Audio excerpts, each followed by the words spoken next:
Hey guys, so today we are going to have a lecture over minerals and rocks. And so really we just want to understand that atoms and ions are important to mineral structure and composition. And we want to understand that all minerals can be classified by both their physical and chemical properties. And then we will talk a bit about rocks and how rocks are composed of minerals and that there are 3 different types of rocks. So before we start thinking about minerals, we have to first think about elements. And that's because minerals are the building blocks of rocks. So rocks are made up of different minerals.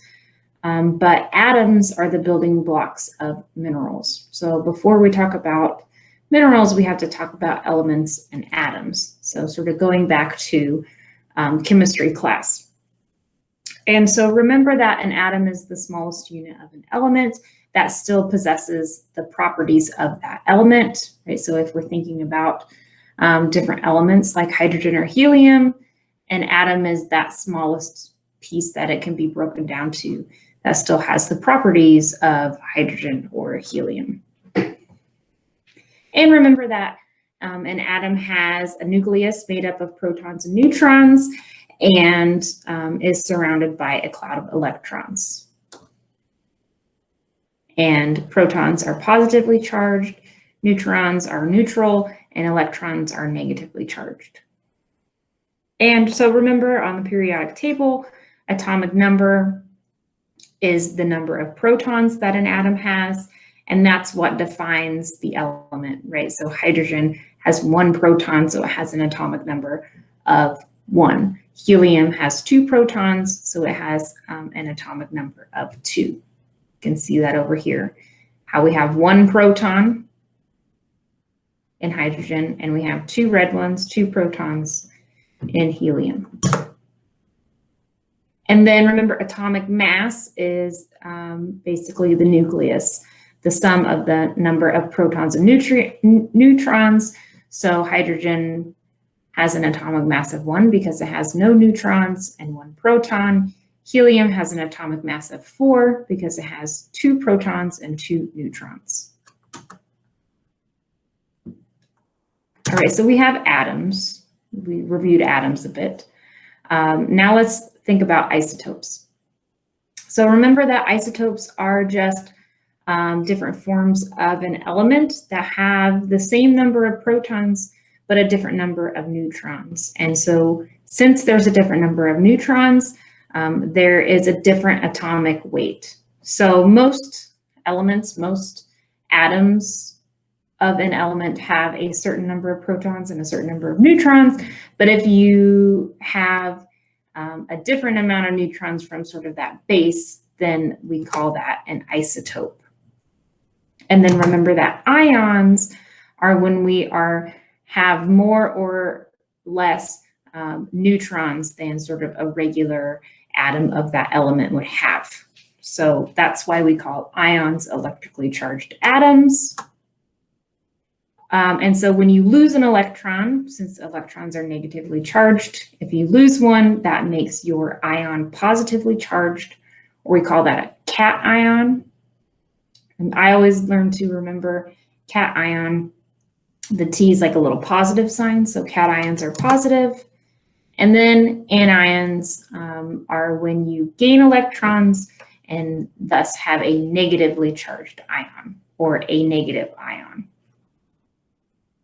And remember that ions, because they're electrically charged, a positive and a negative ion are going to attract each other. And so I just wanted you to have a couple of those sort of chemistry definitions of remembering what elements and atoms are, remembering what isotopes are, and remembering what ions are, because they're important when we're talking about minerals, and they become important when we're talking about water and other things, the atmosphere, as we move throughout the semester. So just a refresher on those guys. So when we're talking about minerals, we care about ions because we care about the ionic bonding process. And so there's two different types of bonds. So when we're talking about ionic bonds, that's when you have charged, a positive and a negative ion that are attracted to one another. So in the diagram, you have positively charged sodium, negatively charged chloride, and they are attracted to each other. And so they have sort of this weak attraction to each other that holds them together. And most minerals are ionic compounds, right? So we care about ionic bonding because most minerals are made up of ions, negative and positively charged atoms stuck together by those charges. And there's also covalent bonding, which happens usually in carbon atoms. That's why diamonds are so strong, because it's a bunch of carbon atoms arranged in covalent bonds. And so remember that covalent bonds are when electrons are shared between atoms, right? So the atoms are sharing them, so you have a really strong bond instead of just being sort of attracted to each other like in ionic bonds. All right, so that was your chemistry lesson for the day. Now let's move on to the definition of a mineral. So a mineral is a naturally occurring, right? So it has to be formed in nature, inorganic solid. So inorganic means that it was not formed from living carbon. Solid, right? Solid at room temperature, right? Can't be a liquid, can't be a gas at room temperature. And it has some specific internal structure. So inside, it has some type of ordered bond structure between the different atoms, which is why we reviewed what atoms are. And it has a chemical composition that's specific to that mineral, and it only varies within certain specific limits, right? So all specimens of a given mineral, all examples of, let's say, a mineral quartz, have the same physical properties. And so physical properties are things like cleavage, which is not what you're thinking it is, the form of the crystal, hardness, density, color, luster, and streak. And so we'll talk about those physical properties in this lecture, but we define a certain mineral based on those physical properties. And minerals also have restricted stability ranges, which means if we heat them up a little too much, or we subject them to too much pressure, they are no longer going to remain that mineral, and they will change in some way. Okay, so minerals form through the process of crystallization, and crystallization is just the process where atoms, either in a gas or a liquid, come together and form a solid, right? So think about in chemistry class when you put a liquid and a liquid together, and then all of a sudden something precipitates out as a solid. That's how minerals form, through this process of bonds being created between different elements. And that crystallization process, forming this solid substance in nature, happens through freezing, right? So you can turn liquid water into a solid by freezing it. Minerals are formed in similar processes through cooling down. They can form through that process of precipitation, where different ions in the water come together in the right proportion that they turn into a solid, and also through a number of other chemical reactions where this chemical is reacting with this one, and then you have some product that is a solid. Again, thinking back to your stoichiometry in chemistry, if you were ever into chemistry. And so minerals have a specific internal structure, and that specific internal structure, that's just how the atoms inside the mineral are arranged and related to one another, is what actually controls the physical properties of a mineral. So for example, diamond, right? So think of diamonds and diamond rings, right? And graphite, which graphite is found in pencil lead.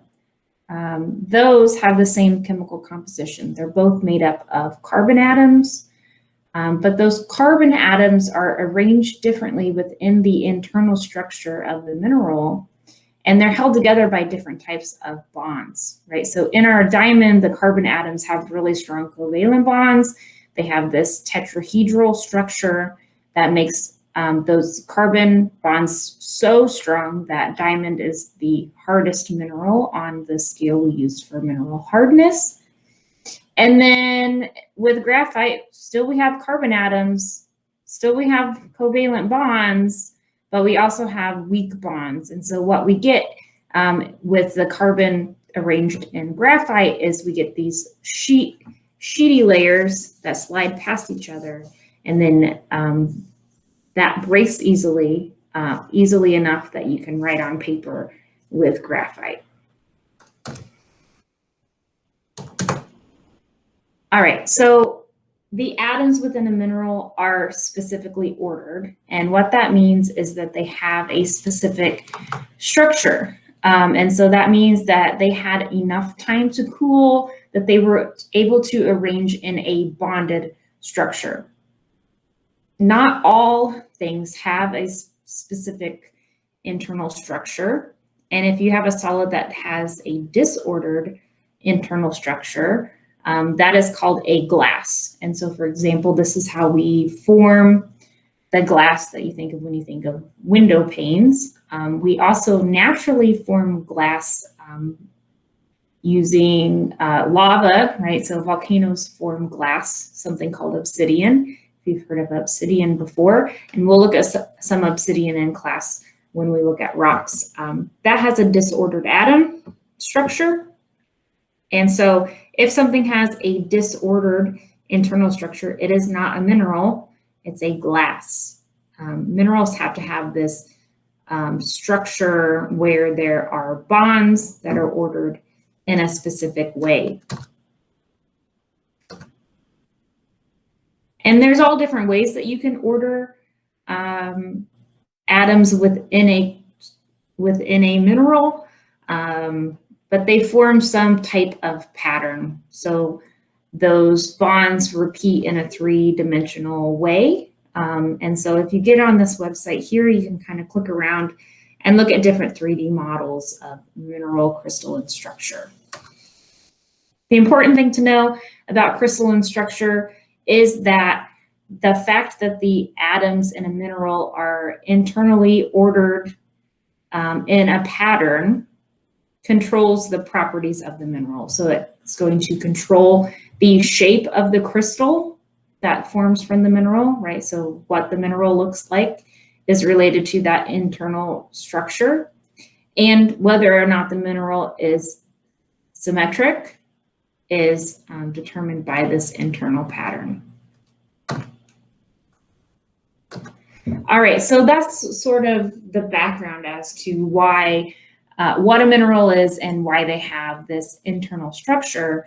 But the internal structure of a mineral and the elements that a mineral are made up of are reflected in the mineral's physical properties. And so a mineral's physical properties are what we actually use in the lab to identify what a mineral is or which mineral we have in a rock or in a mineral sample.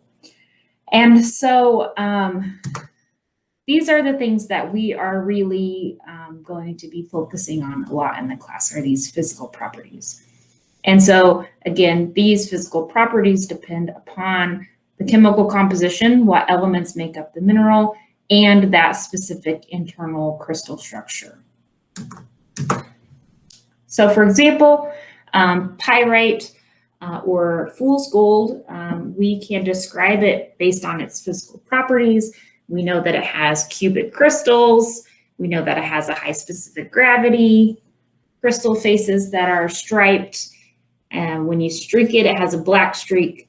It's metallic, it's brassy in color, it smells like sulfur, and a special property is that it's often mistaken for gold. So that would be an example of using these physical properties to identify a mineral. So now we're going to go through each one of those physical properties in turn. So there are 10 physical properties that you can use to identify a mineral in the lab or in the field. So we can look at the crystal form, we'll look at the crystal habit, cleavage, fracture, hardness, density, color, luster, streak, and magnetism. And like I said, I'll go through each one of those in turn.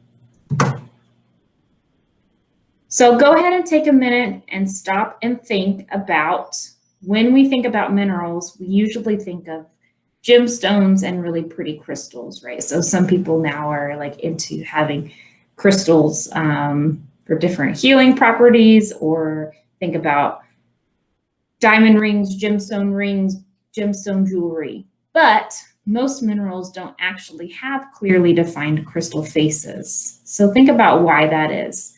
And ignore that part where it says share with your partner, because we're doing this virtually this semester.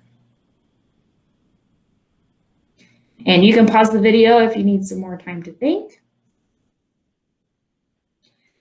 And I'll tell you the answer, okay?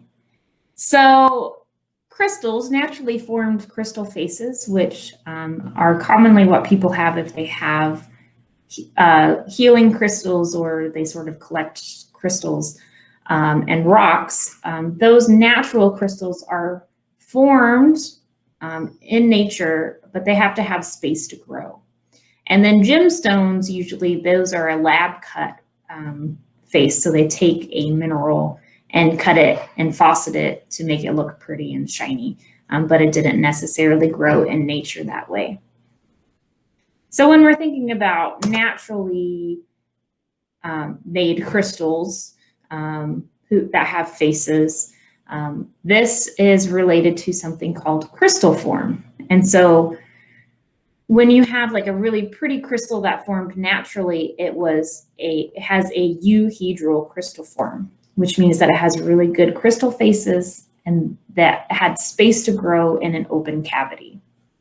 If you have no crystal faces, which by far most minerals have no really nice crystal faces, that means they were grown in a really tight space. And again, that's anhedral crystal form. And then subhedral is somewhere between the two, where it might have some good crystal faces or sort of medium quality crystal faces.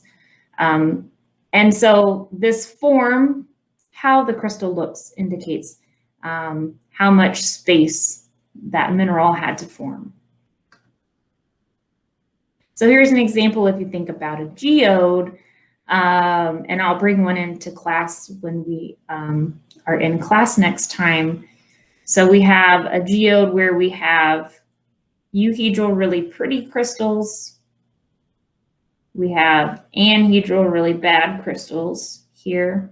And then in between we have some sort of okay subhedral crystal forms in our geode here.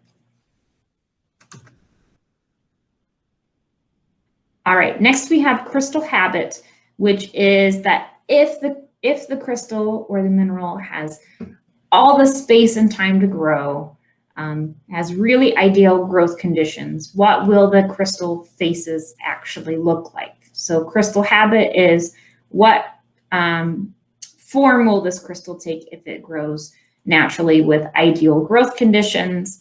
And crystal habit, again, is related to how those bonds and elements are bonded within the mineral, right? This internal structure. So some ones that we'll see in lab are cubes, octahedral, we'll see hexagonal prisms, I think we'll see rhombohedral. All right, so those are kind of the basic ones we usually cover in this class. Right, so what does the crystal look like if it has an ideal shape? All right, next is cleavage, which is basically the number of planes of weakness within a mineral.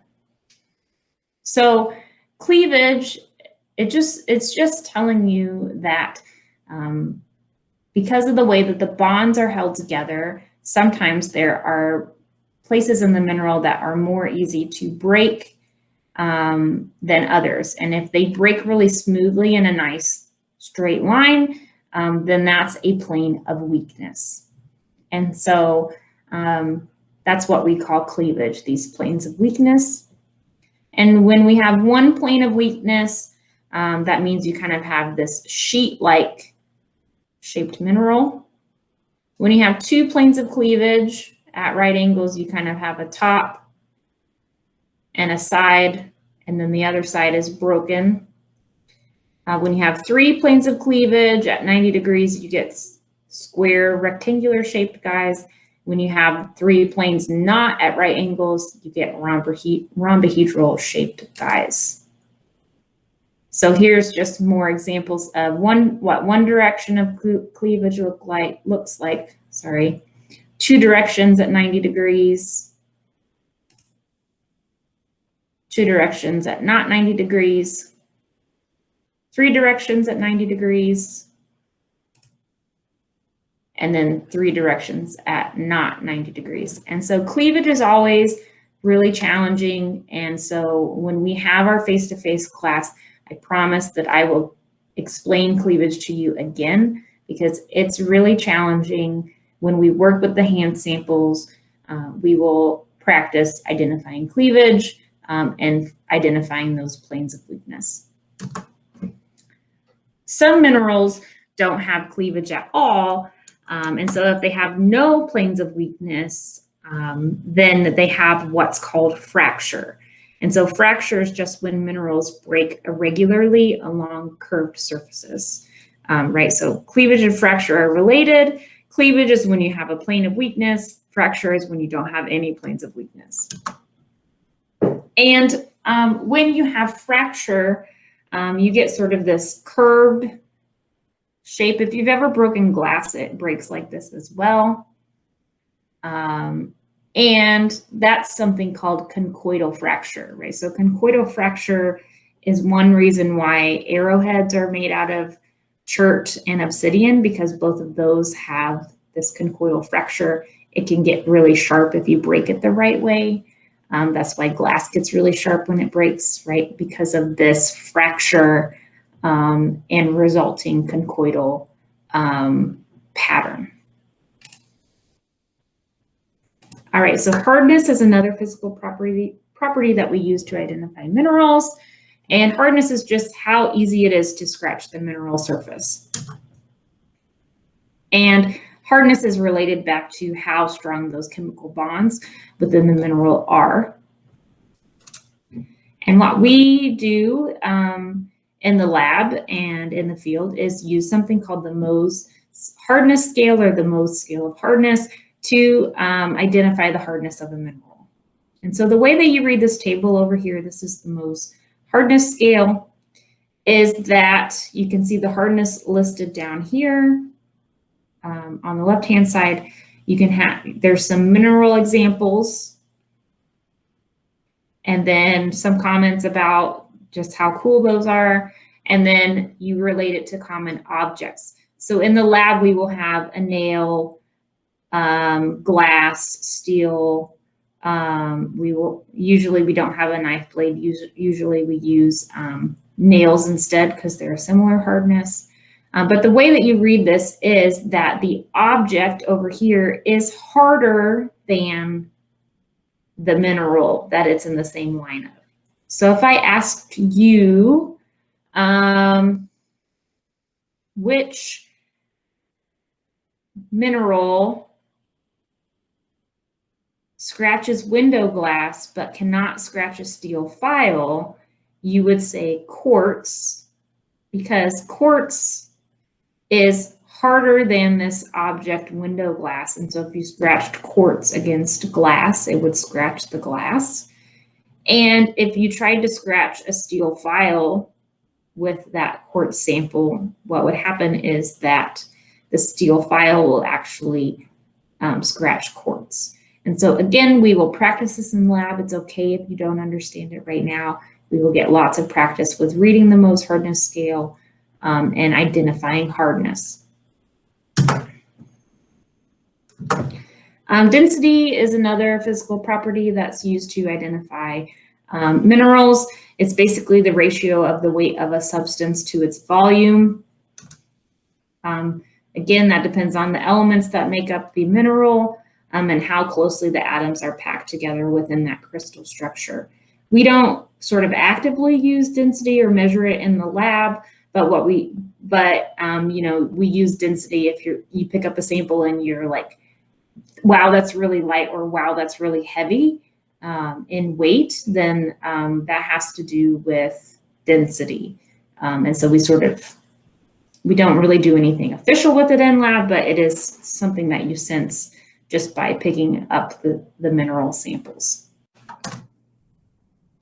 So color is the next diagnostic property, and it's a little weird because it's only diagnostic for some minerals. And what that means is that some minerals are always a certain color. So for example, the mineral olivine is always olive green colored, or the mineral azurite is always blue colored. But for the most part, a lot of minerals can be a range of colors. And so we call those minerals that are more than one color allochromatic. And so for example, allochromatic minerals, an example would be quartz. So quartz can be clear, it can be white, it can be yellow, pink, purple, gray, black, it can be all kinds of colors. So here's an example of 3 different types of quartz up here. And minerals are allochromatic, or different colors, because there are chemical impurities within them which create these slightly different colors. And so when you're using color in the lab to identify minerals, be very careful using color as like the top diagnostic property. Another physical property that we can use to identify minerals is something called luster. And there are 2 main types of luster. The first is metallic, which means that the mineral is shiny like a metal, like this pyrite up here is shiny like a metal. And then the other type is non-metallic. And non-metallic just means that it's not shiny like a metal. It can be sort of reflective like a glass, like this quartz down here. So don't get confused when you're thinking, well, metal is shiny, so anything that's sort of reflecting light is metallic. Metallic is just things that look like metal. Non-metallic is everything else, which include vitreous or glassy things like quartz, and even dull minerals or earthy minerals that have no shine at all. We can also describe minerals as transparent, which means that you can see through the mineral. Translucent, which means that if you hold it up to the light, you can see light through it, but you can't see through it. I always say the difference between transparent and translucent is that if you put a transparent mineral down on a piece of paper, you could read through it. If you put a translucent mineral down on a piece of paper, you could see the white through it, but you couldn't read the words on the other side. And then we have opaque minerals, which you can't see through or into at all. Finally, the physical property streak is the color of a mineral when it is crushed onto a piece of unglazed porcelain. So we call it streak because you streak it across this piece of porcelain. And streak is often a really useful property to figure out what a mineral is in the lab. And so when we're thinking about streak, we can have congruent streak, and that just means that the streak color is the same color as the mineral. So for example, magnetite is a black mineral, and when you streak it across an unglazed porcelain plate, it leaves a black streak behind. But there's also something called incongruent streak, which is when you streak the mineral and the streak is a different color than the mineral itself.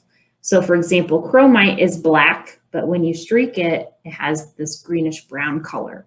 And so you can tell the difference between magnetite and chromite in the lab by a streak, even though they look the same when you just hold them in your hand.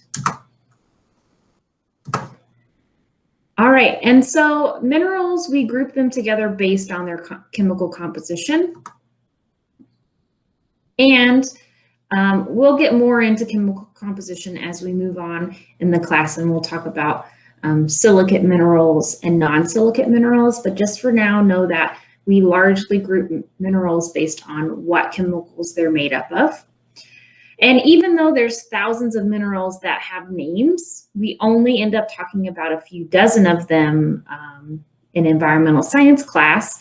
And that's because there's only a few dozen that are commonly encountered on Earth. And we call those minerals rock-forming minerals because they make up the majority of rocks on Earth. And those rock-forming minerals, as I mentioned, include silicate and non-silicate minerals, which we will talk about as we start to talk about rocks, volcanoes, etc. All right, and so let's talk briefly about the rock cycle. And then in class, we will do some more with the rock cycle. And so remember, there are 3 types of rocks. We have igneous rocks, we have sedimentary rocks, and we have metamorphic rocks. So think back, you learned this once in your life, I know. Might have been in elementary school, but you learned it, I'm sure. So let's start down here with magma on the rock cycle. And so we have magma, which is molten rock. And if we cool and solidify magma, we get an igneous rock, because igneous rocks are formed from the cooling and solidification of magma or lava. So then our igneous rock can turn into a couple of different things. One, it can melt back into magma. So our igneous rock can melt and turn into magma. Our igneous rock can also be weathered and eroded, so broken up into little pieces, which we call sediments. And our igneous rock can also undergo heat and pressure through the process we call metamorphism and turn into a metamorphic rock. So again, our igneous rock, which formed from magma, can either turn back into magma, it can be weathered and eroded into sediments, or it can undergo heat and pressure and turn into a metamorphic rock. So we always say about the rock cycle, rocks can turn into any other type of rock or into themselves again. So for example, our igneous rock can melt into magma, which then solidifies into a different igneous rock. Our igneous rock can turn into a sedimentary rock by undergoing this weathering and erosion process to turn into sediments. And then those sediments can be compacted and cemented into sedimentary rocks. Or our igneous rock can turn into a metamorphic rock through that heat and pressure process. All right, so we have our sediments.